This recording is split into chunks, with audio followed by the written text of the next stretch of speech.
लेकिन जानने से मेरा अर्थ है जीना। जाना बिना जिए भी जा सकता है, तब ज्ञान होता है एक बोझ। उससे कोई डूब तो सकता है, उबरता नहीं। जानना जीवंत भी हो सकता है,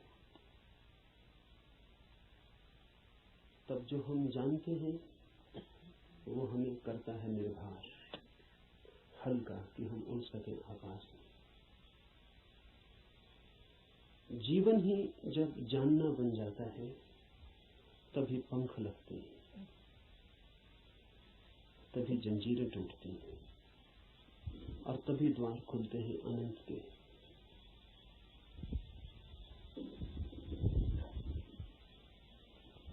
लेकिन जानना कठिन है। ज्ञान इकट्ठा कर लेना बहुत आसान है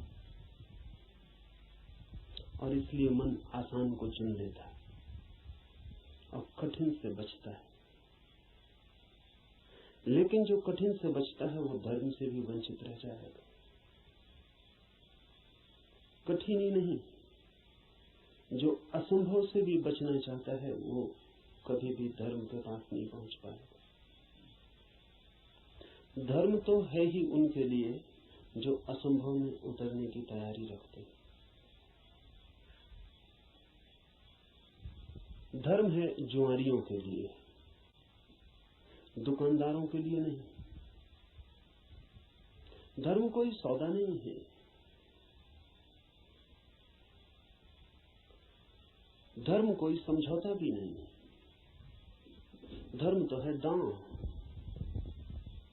जुआरी लगाता है धन को दांव पर, धार्मिक लगा देता है स्वयं को। वही परम धन है। और जो अपने को ही दांव पर लगाने को तैयार नहीं, वो जीवन के गुह रहस्यों को कभी भी जान नहीं पाएगा। सस्ते नहीं मिलते हैं वे रहस्य। ज्ञान तो बहुत सस्ता मिल जाता है। ज्ञान तो मिल जाता है किताब में, शास्त्र में, शिक्षा में, शिक्षक के पास। ज्ञान तो मिल जाता है करीब करीब मुफ्त, कुछ चुकाना नहीं पड़ता। धर्म में तो बहुत कुछ चुकाना पड़ता है। बहुत कुछ कहना ठीक नहीं, सभी कुछ दांव पर लगा दे कोई तो ही उस जीवन के द्वार खुलते हैं। इस जीवन को जो दांव पर लगा दे उसके लिए ही उस जीवन के द्वार खुलते हैं। इस जीवन को दांव पर लगा देना ही उस जीवन के द्वार की कुंजी है। लेकिन ज्ञान बहुत सस्ता है, इसलिए मन सस्ते रास्ते को चुन लेता है, सुगम को। सीख लेते हैं हम बातें, शब्द, सिद्धांत और सोचते हैं जान लिया। अज्ञान बेहतर है ऐसे ज्ञान से। अज्ञानी को कम से कम इतना तो पता है कि मुझे पता नहीं। इतना सत्य तो कम से कम उसके पास है। जिन्हें हम ज्ञानी कहते हैं उनसे ज्यादा असत्य आदमी खोजने मुश्किल। उन्हें यह भी पता नहीं है कि उन्हें पता नहीं। सुना हुआ, याद किया हुआ कंठस्थ हो गया, धोखा देता है। ऐसा लगता है मैंने भी जान लिया। मैं आपसे वही कहूंगा जो मैं जानता हूं, क्योंकि उसके कहने का ही कुछ मूल्य है। क्योंकि जिसे मैं जानता हूं, अगर आप तैयार हो तो उसकी जीवंत चोट आपके हृदय के तारों को भी हिला सकती है। जिसे मैं ही नहीं जानता हूं, जो मेरे कंठ तक ही हो, वो आपके कानों से ज्यादा गहरा नहीं जा सकता। जो मेरे हृदय तक हो उसकी ही संभावना बनती है। अगर आप सांस दें तो वो आपके हृदय तक जा सकता है। आपके सांस की तो फिर भी जरूरत होगी, क्योंकि आपका हृदय अगर बंद ही हो तो जबरदस्ती उसमें सत्य डाल देने का कोई उपाय नहीं है। और अच्छा ही है कि उपाय नहीं है, क्योंकि सत्य भी अगर जबरदस्ती डाला जाए तो स्वतंत्रता नहीं बनेगा, परतंत्रता बन जाएगा। सभी जबरदस्तियां परतंत्रताएं बन जाती। इसलिए इस जगत में सभी चीजें जबरदस्ती आपको दी जा सकती हैं, सिर्फ सत्य नहीं दिया जा सकता, क्योंकि सत्य कभी भी परतंत्रता नहीं हो सकता। सत्य का स्वभाव स्वतंत्रता है। इसलिए एक चीज भर है इस जगत में जो आपको कोई जबरदस्ती नहीं दे सकता, जो आपके ऊपर थोपी नहीं जा सकती, जो आपको पहनाई नहीं जा सकती, उड़ाई नहीं जा सकती। आपका राजी होना अनिवार्य शर्त है, आपका खुला होना, आपका ग्राहक होना, आपका आमंत्रण, आपका अहोभाव से भरा हुआ हृदय। जैसे पृथ्वी वर्षा के पहले पानी के लिए प्यासी होती और दरारें पड़ जाती हैं, इस आशा में पृथ्वी जगह जगह अपने ओंठ खोल देती है कि वर्षा हो। ऐसा जब आपका हृदय होता है तो सत्य प्रवेश करता है।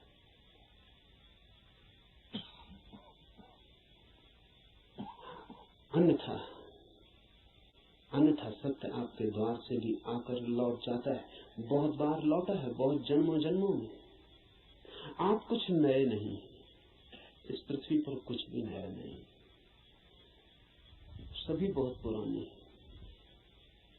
आप बुद्ध के चरणों में भी बैठ के सुने हैं, आपने कृष्ण को भी देखा है, आप जीसस के पास भी उठे बैठे हैं, लेकिन फिर भी वंचित रह गए, क्योंकि कभी भी आपका हृदय तैयार नहीं था।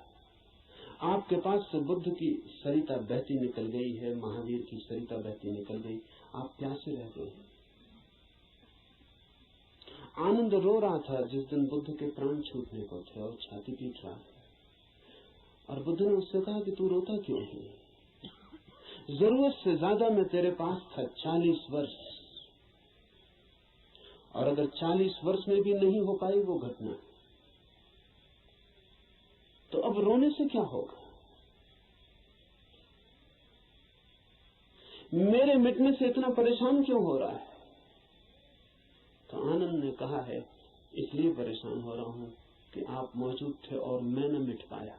अगर मैं मिट जाता तो आपको मेरे भीतर प्रवेश मिल जाता। 40 साल नदी मेरे पास बहती थी और मैं प्यासा रहता, और अब मैं रोता हूं क्योंकि जरूरी नहीं है कि ये नदी कब किस जन्म में दोबारा मुझे मिलेगी।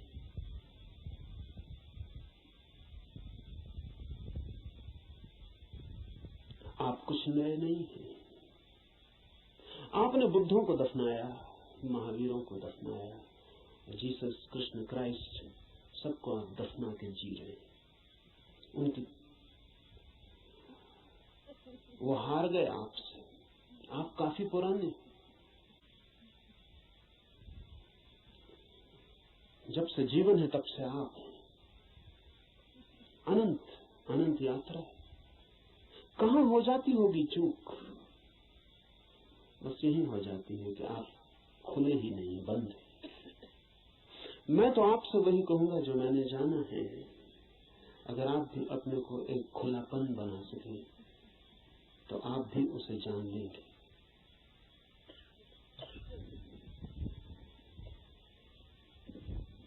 और ऐसा नहीं है कि कोई कठिनाई है, बहुत एक ही कठिनाई है, और वो आप हैं। कुछ लोग कुतूहल से चलते हैं, जैसे राह चलते बच्चे पूछ लेते हैं इस वृक्ष का नाम क्या है, और अगर आप उत्तर न दें तो तत्क्षण भूल जाते हैं कि उन्होंने पूछा भी था। वो दूसरी बात पूछने लगते हैं कि ये पत्थर यहां क्यों पड़ा है।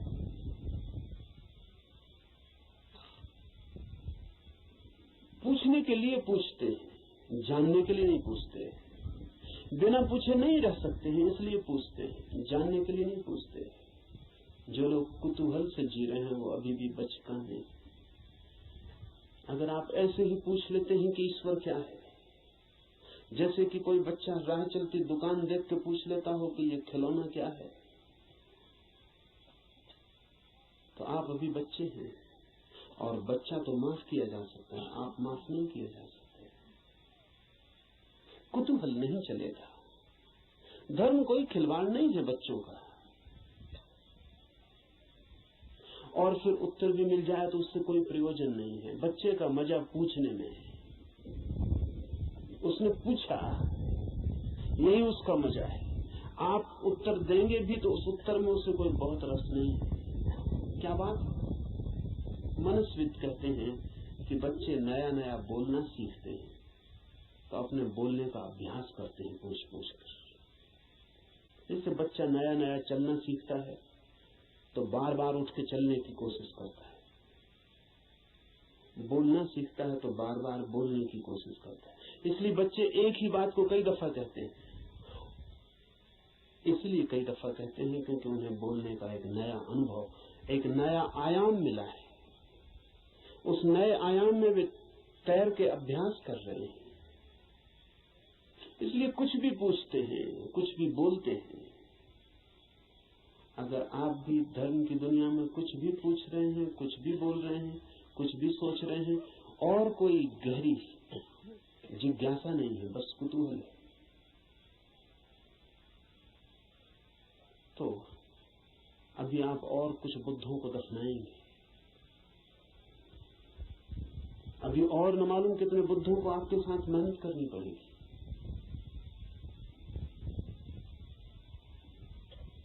कुतूहल से सत्य का कोई संबंध नहीं। कुछ लोग कुतूहल से थोड़ा आगे बढ़ते हैं और जिज्ञासा करते हैं। जिज्ञासा में थोड़ी ज्यादा गहराई है, लेकिन बस थोड़ी ज्यादा। जिज्ञासा भी बहुत गहरी नहीं, वो भी उथली है, क्योंकि जिज्ञासा है केवल बौद्धिक। और बुद्धि भी ऐसी है जैसी खाज होती है, खुजलाएं तो थोड़ा रस आता है, ऐसा बुद्धि को भी खाज होती रहती है। ईश्वर है, आत्मा है, मोक्ष है, ध्यान क्या है, करने के लिए नहीं। ईश्वर क्या है, जानने के लिए नहीं, चर्चा के लिए, बातचीत के लिए।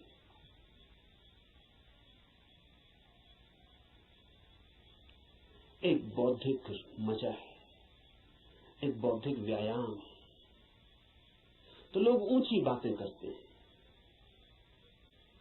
लेकिन उन बातों पर कभी भी कोई दांव नहीं लगाते।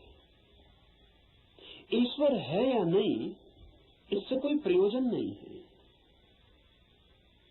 और ईश्वर हो तो, ईश्वर न हो तो वे जैसे हैं वैसे ही बने रहते हैं। ये बड़े मजे की बात है। एक आदमी मानता है कि ईश्वर है और एक आदमी मानता है कि ईश्वर नहीं, और दोनों की जिंदगी बराबर एक सी।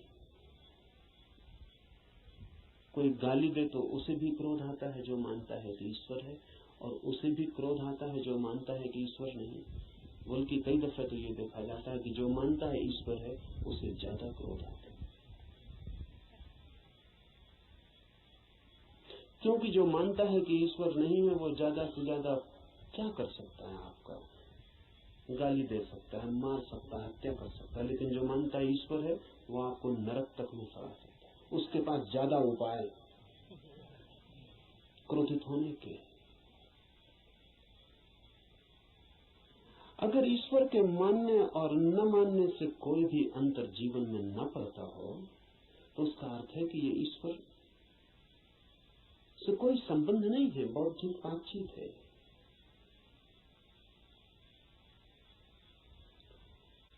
ऐसी जिज्ञासा हो तो आदमी दार्शनिक हो जाता है, चिंतन मनन करने लगता है, शास्त्र अध्ययन करने लगता है, बहुत सिद्धांत इकट्ठे कर लेता है, पक्ष में विपक्ष में सोच लेता है, वाद विवाद करता है, शास्त्रार्थ करता है, लेकिन जीता कभी नहीं।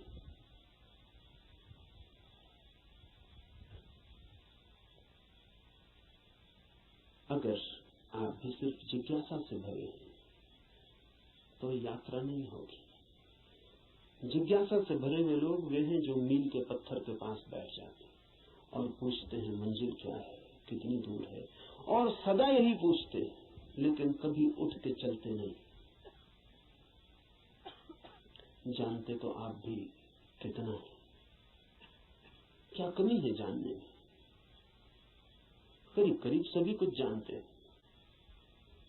जो बुद्ध ने जाना हो, महावीर ने, कृष्ण ने जाना हो, वो सभी आप भी तो जानते। गीता में पढ़ के आपको ऐसा नहीं लगता कि ये बातें तो हमें भी मालूम आपको भी है, पर सिर्फ बुद्धि तक है, आपके हृदय तक उनका बीज नहीं पहुंचा। और बुद्धि पर रखे हुए विचार वैसे ही होते हैं जैसे पत्थर पर कोई बीज को रखते हैं। बीज तो होता है लेकिन पत्थर पर रखा रहता है, अंकुर नहीं फूट सकता।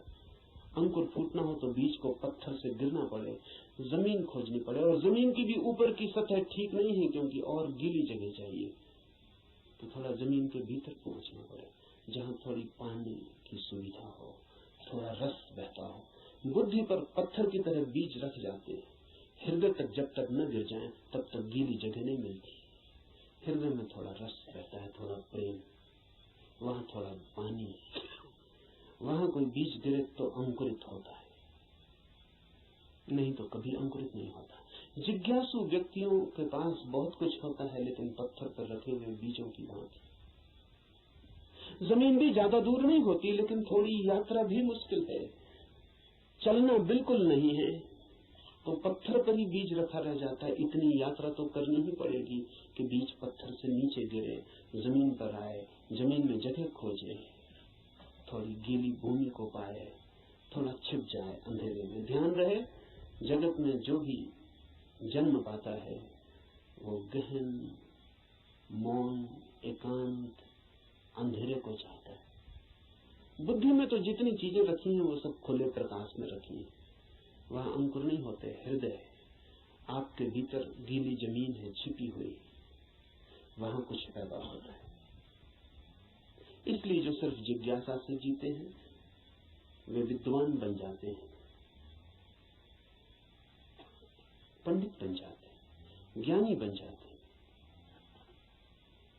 लेकिन कुछ अंकुरित नहीं होता उनके भीतर। कोई नया जन्म, कोई नया जीवन, कोई नए फूल, कुछ भी नहीं। एक और जिससे संबंध है हमारा, एक और भी दिशा है खोज की, उसे हम कहते हैं मुमुक्षा। जानने की फिक्र नहीं है, जीने की फिक्र है। जानने की फिक्र नहीं है, होने की फिक्र है।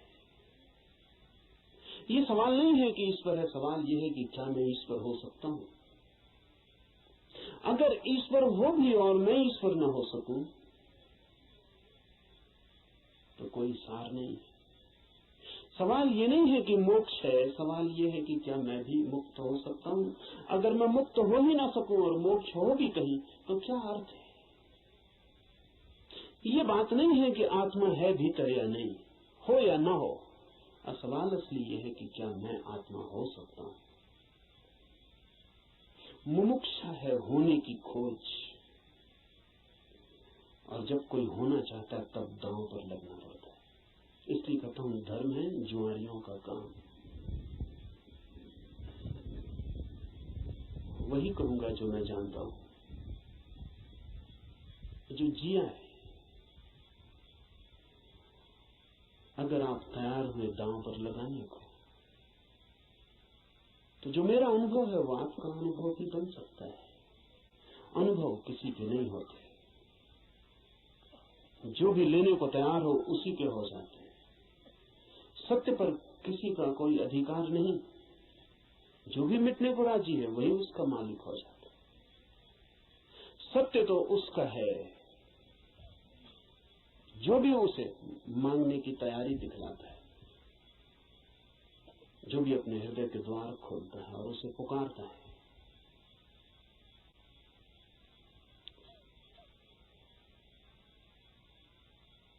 इस उपनिषद को इसीलिए चुना है।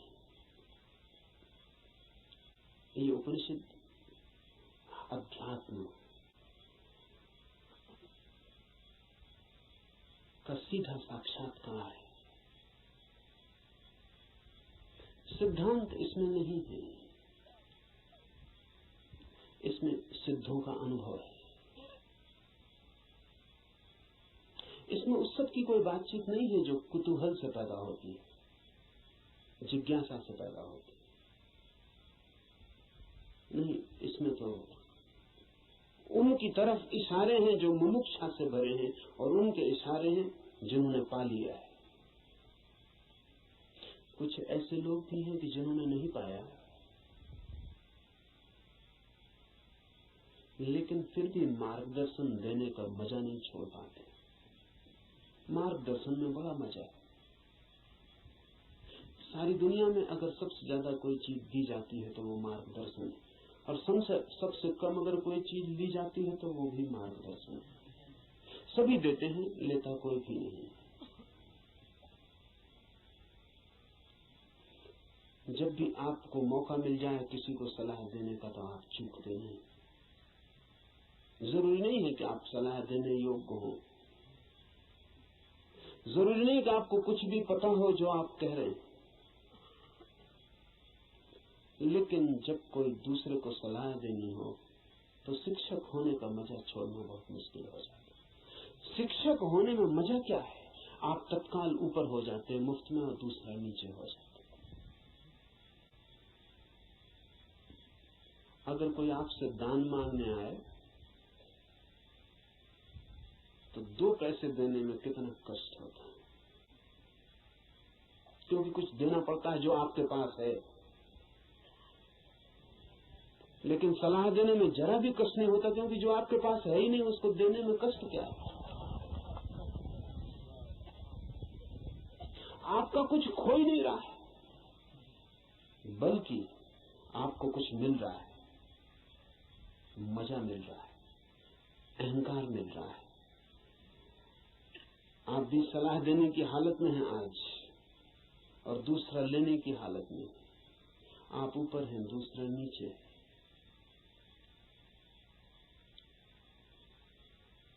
इसलिए कहता हूं कि इस उपनिषद में कोई सलाह, कोई मार्गदर्शन देने का मजा नहीं है, बड़ी पीड़ा है। क्योंकि उपनिषद का ऋषि जो दे रहा है वो जान के दे रहा है, वो बांट रहा है कुछ बहुत हार्दिक, बहुत आंतरिक।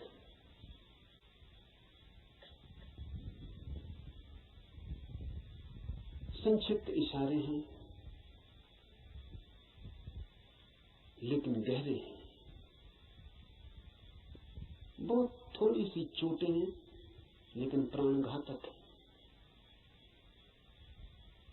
और अगर राजी हो तो तीर सीधा हृदय में चुभ जाएगा, और जान लिए बिना न रहेगा, जान ही ले लेगा।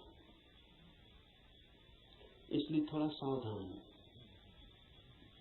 थोड़ा सचेत, क्योंकि ये सौदा ही खतरनाक है। इसमें पागल हुए बिना कोई मार्ग ही नहीं है, इसमें अपने को मिटाए बिना पाने का कोई उपाय ही नहीं। यहां तो खोने वाले ही बस पाने वाले बनते हैं। और इसीलिए इस उपनिषद को भी चुन लिया है। ऐसे तो सीधा ही आपसे कह सकता हूं, कोई कारण इस उपनिषद को चुनने का नहीं है, बहाना, आड़। क्योंकि तीर सीधा मारो आदमी बच सकता है, उपनिषद की आड़ से थोड़ी सुविधा रहेगी, इसलिए चुन लिया है कि आपको ऐसा भी पता नहीं लगेगा कि मैं कोई सीधे ही आपको तीर मार रहा हूं। तो बचने का जरा उपाय कम हो जाता है। सभी शिकारी जानते हैं थोड़ी आड़ से शिकार ठीक होती है। ये उपनिषद सिर्फ आड़ है और इससे कुछ लेना देना ज्यादा नहीं। जो मैंने जाना है वही कहूंगा, लेकिन उसमें और उपनिषद में कोई अंतर नहीं है, क्योंकि इस उपनिषद के ऋषि ने जो कहा है वो जानकर ही कहा।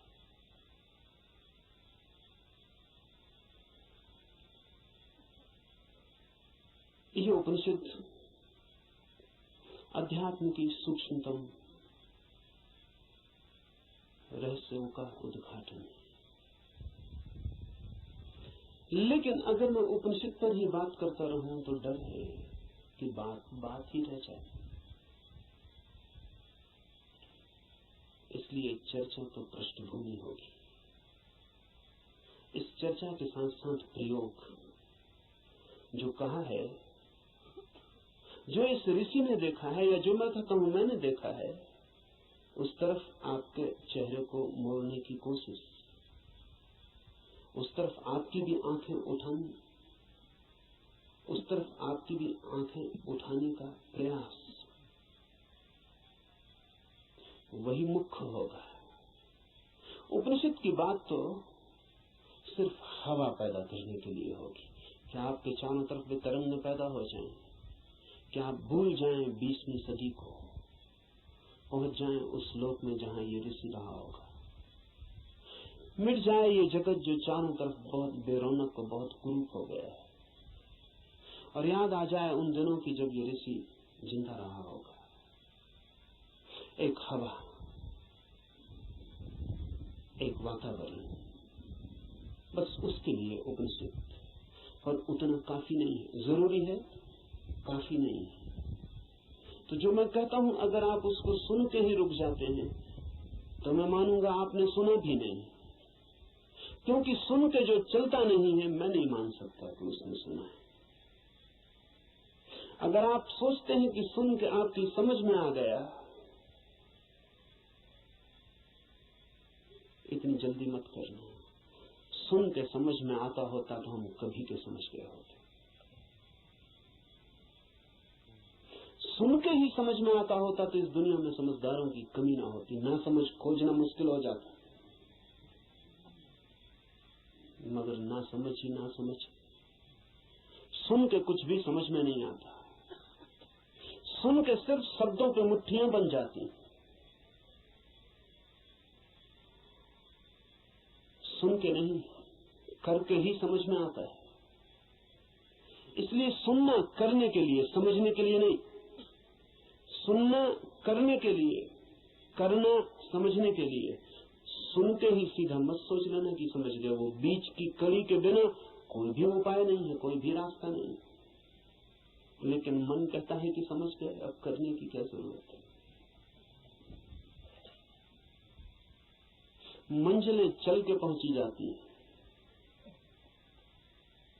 सब भी समझ लिया हो, यात्रा पथ पूरा स्मृति में आ गया हो, पूरा नक्शा जेब में हो, फिर भी बिना चले कोई मंजिल तक कभी पहुंचता नहीं। लेकिन सपना देखा जा सकता है। कोई आदमी यहीं सो जाए और सपना देख सकता है कहीं भी पहुंचने का। मन सपना देखने में बड़ा कुशल है।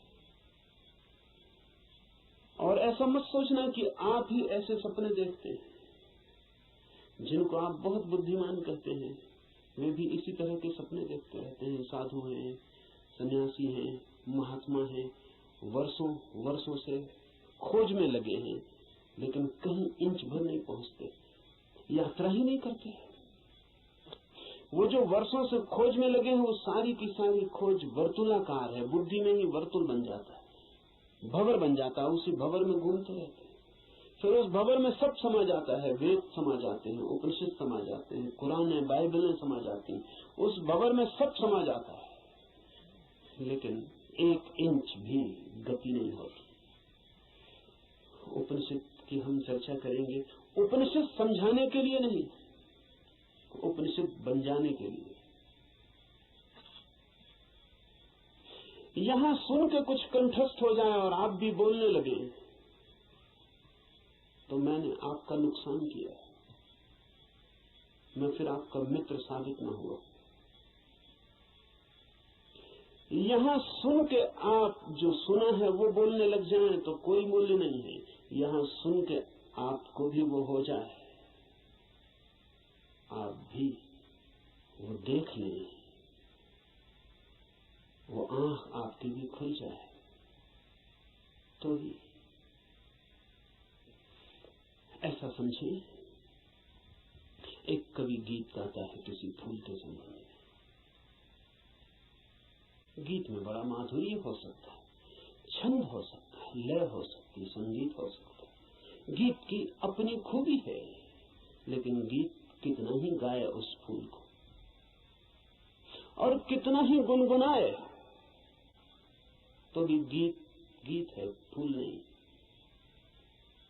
और लाख हो गति और लाख हो छंद तो भी गीत गीत है, फूल की सुगंध नहीं। और आप उसी गीत से तृप्त हो जाए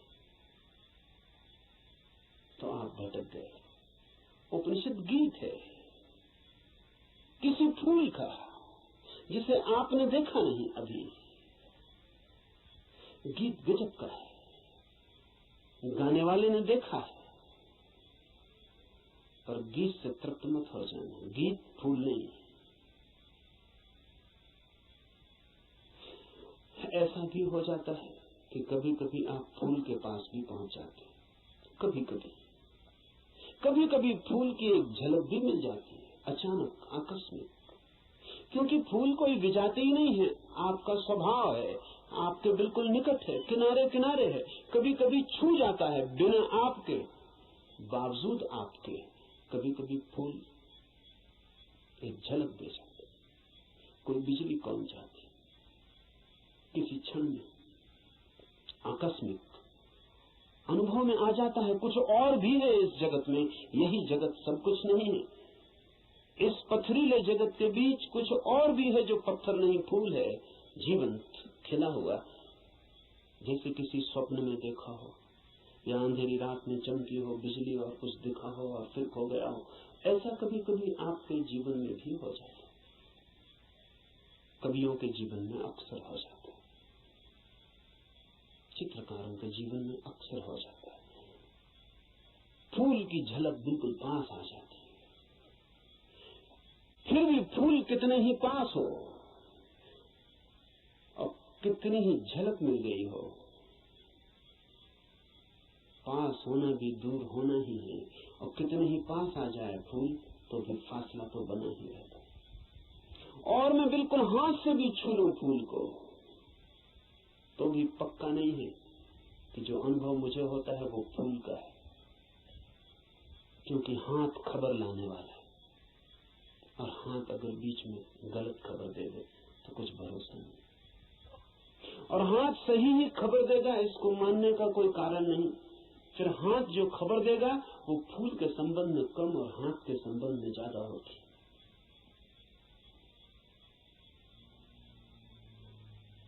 फूल ठंडा मालूम पड़ता है, जरूरी नहीं कि फूल ठंडा हो सकता है हाथ गर्म हो, इसलिए फूल ठंडा मालूम पड़ता है।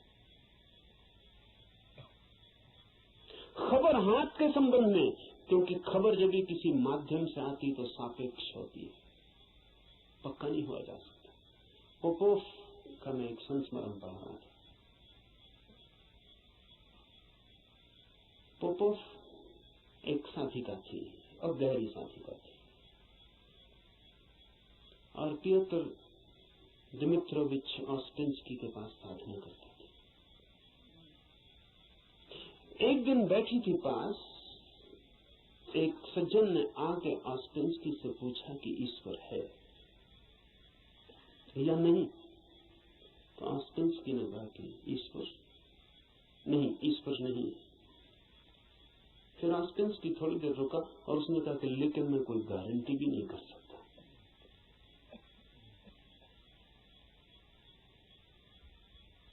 क्योंकि जो भी मैं जानता हूं वो सब माध्यम से जाना गया। कभी आंख से देखा है लेकिन आंख का भरोसा क्या, कभी कान से सुना है लेकिन कान गलत सुन सकते, कभी हाथ से छुआ है लेकिन हाथ का क्या कहना। अभी तक सीधा नहीं देखा है, अभी तक आमने सामने नहीं हुआ हूं, इसलिए कोई गारंटी भी नहीं। अभी तक जो भी जाना है उसमें मुझे ईश्वर का कोई अनुभव नहीं हुआ, लेकिन जरूरी नहीं कि ईश्वर न हो। इससे सिर्फ मेरी खबर मिलती है कि मेरे अनुभव क्या है, इसलिए मैं कोई गारंटी नहीं कर सकता कि नहीं ही है। इसलिए मुझ पर भरोसा करके मत रुक जाए, खोजना। जब भी माध्यम से कुछ घटता है तो भरोसे का नहीं। अगर फूल के बिल्कुल पास भी पहुंच जाए तो भी आंख देखती है, हाथ छूते हैं, सुगंध नाक में आती है, ये भी दूरी का अनुभव है। तो कभी कभी कोई कवि उस परम फूल के इतने पास पहुंच जाता है कि उसकी गीत में उतर आती है गूंज उसकी, लेकिन फिर भी बुद्ध नहीं है वो, महावीर नहीं है वो। महावीर कौन है, बुद्ध कौन है? बुद्ध है वो चैतन्य जो फूल ही हो गया। इतनी भी दूरी न रही कि फूल को देखा हो, फूल ही हो गया। फूल होकर ही पूरी तरह जाना जा सकता है क्या है। उपनिषद के ऋषि की बात है, गीत है किसी फूल के संबंध में।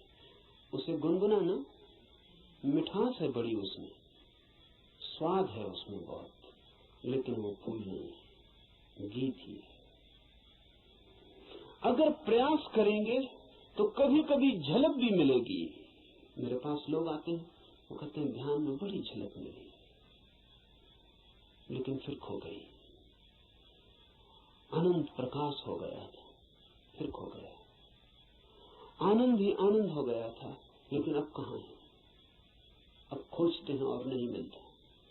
झलक का मतलब है पास पहुंच गए थे, झलक तो खो ही जाएगी। इसलिए ध्यान ज्यादा से ज्यादा झलक ही दे सकता है। उस पर भी मत रुक जाना कि उसी झलक को पकड़ के बार बार खोजते रहना है। ध्यान का तो मूल्य इतना है कि झलक मिल जाए, फिर आगे जाना है समाधि में, ताकि आप फूल ही हो जाए।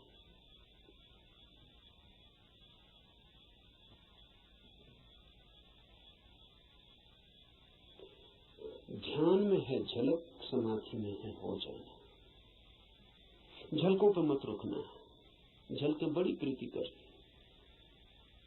सारा जगत बासा मालूम पड़ने लगता। एक झलक ध्यान में मिल जाए उस जीवंत की, फूल की, उस खिलावट की जो भीतर है, तो सारा जगत फीका और व्यर्थ हो जाता है। लेकिन फिर कुछ लोग झलकों को पकड़ लेते हैं और उन्हीं को दोहराने लगते हैं और सोचते हैं सब हो गया। नहीं, जब तक आप ही ना हो जाएं, ईश्वर ही जब तक आप ना हो जाएं, तब तक भरोसा मत करना कि ईश्वर है। हो सकते क्योंकि है ही। खोलना है जरा, उघाड़ना है जरा। छिपे हैं, मौजूद हैं अभी और यहीं। थोड़े से वस्त्र हैं और बड़े झीने वस्त्र हैं कि चाहें तो अभी उतार कर फेंक दें और नग्न हो जाएं और ईश्वर हो जाएं। लेकिन बड़ी पकड़ है। झीने तो हैं लेकिन पकड़ गहरी। क्यों है ये पकड़ इतनी? ये पकड़ है क्योंकि हम सोचते हैं ये वस्त्र ही हमारा होना है, यही हम है। इसके अलावा हमें कुछ और किसी अस्तित्व का पता नहीं। इस उपनिषद में इशारे होंगे उस अस्तित्व के जो वस्त्रों के पार है। और इस उपनिषद के साथ साथ हम करेंगे ध्यान ताकि मिले झलक, और आशा बांधेंगे समाधि की ताकि हम भी हो जाएं वही जिसे हुए बिना न कोई संतोष है, न कोई शांति है, न कोई सत्य है। उपनिषद शुरू होता है प्रार्थना से। प्रार्थना है समस्त जगत से। सूर्य कल्याणकारी हो, वरुण, अर्यमा, इंद्र और बृहस्पति, विष्णु कल्याणकारी हो, उस ब्रह्म को नमस्कार हो। हे वायु, तुम्हारे लिए नमस्कार, क्योंकि तुम प्रत्यक्ष ब्रह्म हो। मैं तुम्हें ही प्रत्यक्ष ब्रह्म कहूंगा। सत्य और ऋत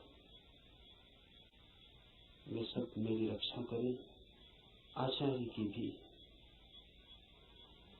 इस प्रार्थना से शुरू होता है। धर्म की यात्रा प्रार्थना से शुरू होगी ही। प्रार्थना का अर्थ है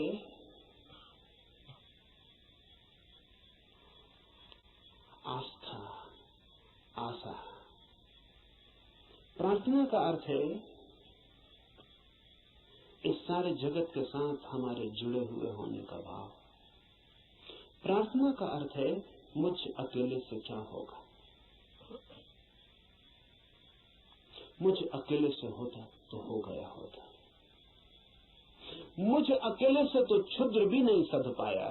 चाहा था धन मिल जाए वो भी नहीं मिला, चाहा था पद मिल जाए वो भी नहीं मिला। कैसी कैसी चाहें की थी, बड़ी छोटी थी, वे भी पूरी न हुई। मुझ अकेले से तो संसार भी न सधा। तो सत्य की ये महायात्रा मुझ अकेले से हो सकेगी? अकेले अकेले तो मैं संसार में भी हार गया हूँ। सभी हारे हुए हैं संसार में।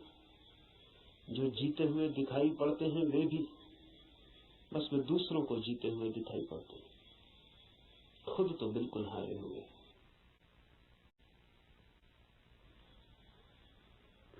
आप भी अपने को हारे हुए दिखाई पड़ते होंगे, औरों को तो आप भी जीते हुए दिखाई पड़ते हैं। आपसे भी पीछे लोग हैं जो आपको समझते हैं पा लिया आपने, जीत गए संसार में।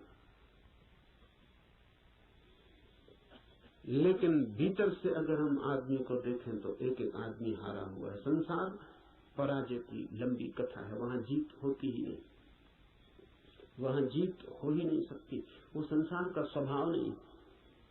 वहां हार ही नियति है, किसी की नहीं, किसी व्यक्ति की नहीं, संसार में होने की नियति ही हार है।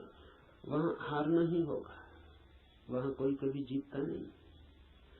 वहां हम नहीं जीत पाए जहां क्षुद्र था, स्वप्न था, शंकर कहते हैं माया है, वो माया में भी हार गए। सपना था, भ्रम था, वहां भी तो जीत ना पाए। जब भ्रम में भी हार गए, सपने में भी न जीते, तो यथार्थ में, सत्य में अकेले से क्या होगा? प्रार्थना का अर्थ है संसार में पराजित हुए व्यक्ति का यह अनुभव कि जन्मों जन्मों तक चेष्टा करके मैं हार गया। क्षुद्र में तो विराट में मेरी सामर्थ्य। इसलिए प्रार्थना, इसलिए सारे जगत को पुकारा है ऋषि ने कि मुझे साथ देना। सूर्य को पुकारा है, वरुण को पुकारा।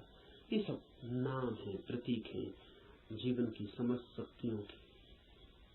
सूर्य को पहले पुकारा है क्योंकि सूर्य हमारा जीवन है, उसके बिना हम नहीं होंगे।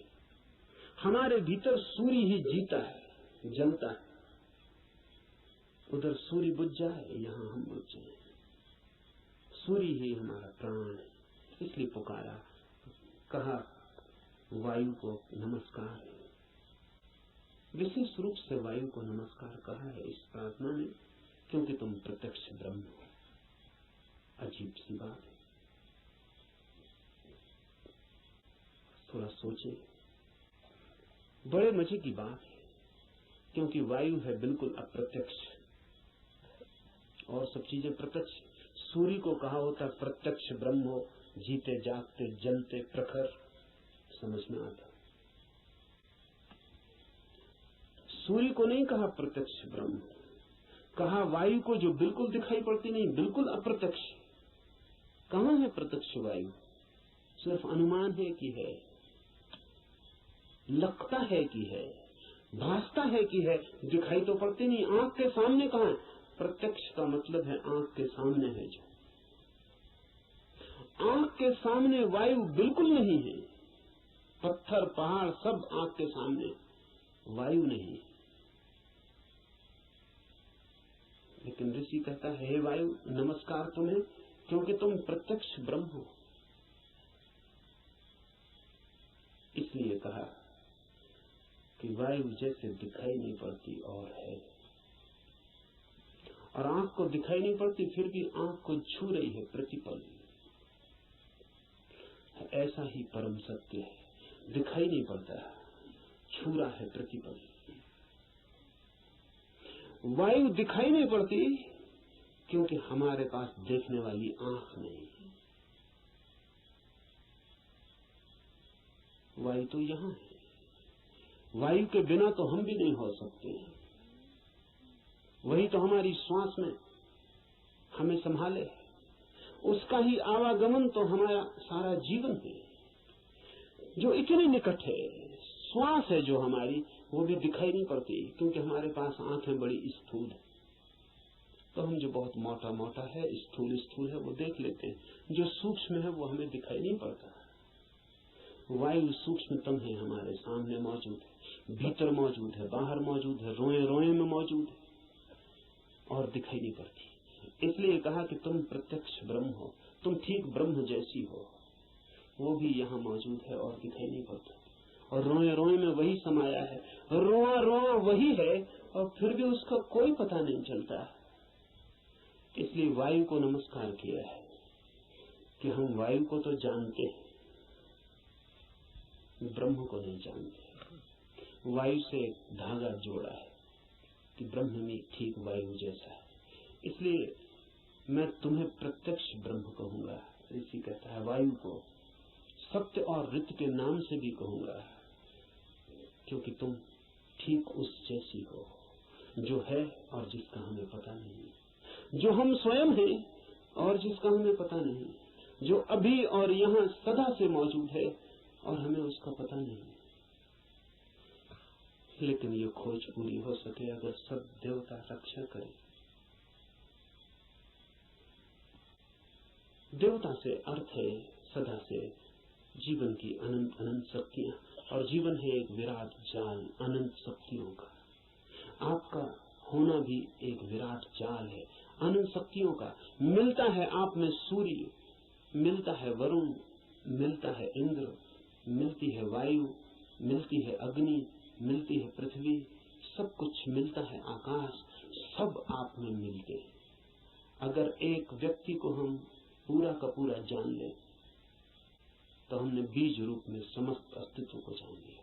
सब कुछ उसमें है, सबका दान उसमें है, सब मिलकर ही उसका अस्तित्व है। इन सबकी सहायता की प्रार्थना है, लेकिन क्या सूर्य सहायता करेगा?